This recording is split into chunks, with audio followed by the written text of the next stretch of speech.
আপনার বাড়ি চুরিও হতে পারে, ডাকাতিও হতে পারে, এবং সেই চোরকে যদি আপনি দেখে পেলেন আপনার মৃত্যুও হতে পারে।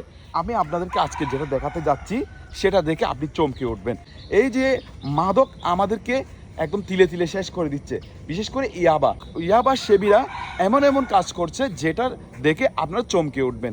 গতকালকে রাত্রে আমাদের পাড়াটা হচ্ছে চট্টগ্রামের চাঁদগাঁও থানা মধ্যম মোহরা ওয়াসা বালুরটাল থেকে নদীর পাড়ের দিকে জহির আহমদ সওদাগরের বাড়ি।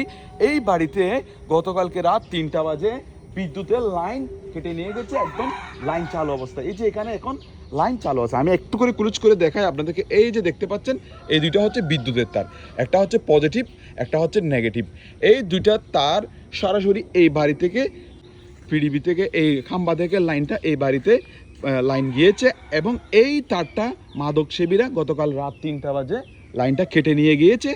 এই কেটে নিয়ে যাওয়াটা যদি আপনি দেখে ফেলতেন তাহলে তারা আপনাকে খুন করতে, মেরে ফেলতে দ্বিধাবোধ করতো না।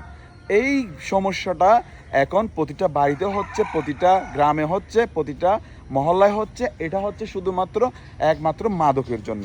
মাদক সেবীরা এখন তাদের যে অর্থ উপার্জন করতে না পারলে, মাদক কিনতে না পারলে তারা যে কোনো ধরনের খতরনাক কাজ করতে দ্বিধাবোধ করে না। তো আপনারা দেখতে পাচ্ছেন এখানে হচ্ছে বিদ্যুতের লাইন চুরি করে নিয়ে তারা এই যে এই কাজগুলো করতেছে। এখন আপনাদেরকে সতর্ক থাকতে হবে, যাদের সিসি ক্যামেরা আছে রাত্রে একটু ফুটেজগুলো দেখতে হবে। সমাজের বিভিন্ন সংস্থার মধ্যে হোয়াটসঅ্যাপে যে গ্রুপগুলো আছে সেই গ্রুপগুলোতে আপনারা তাৎক্ষণিক অ্যালার্ম দিবেন যে এরকম ঘটনা হচ্ছে।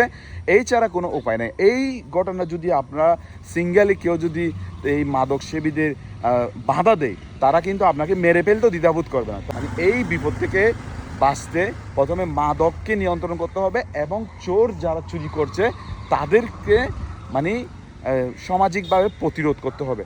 আমি আজকে যে বিষয়টা তুলে ধরছি, আপনি আপনার ঘরে নিরাপদ না, কারণ আপনার ঘরে যখন চোর আসবে সেই চোর আপনাকে মেরে ফেলতে 1 সেকেন্ডও দ্বিধাবোধ করবে না। কারণ ইতিমধ্যে আমরা দেখতে রংপুরে বোধ হয় এটা 3 পরিবারের 3 জন সদস্যকে ইয়াবা সেবীরা মেরে ফেলেছে।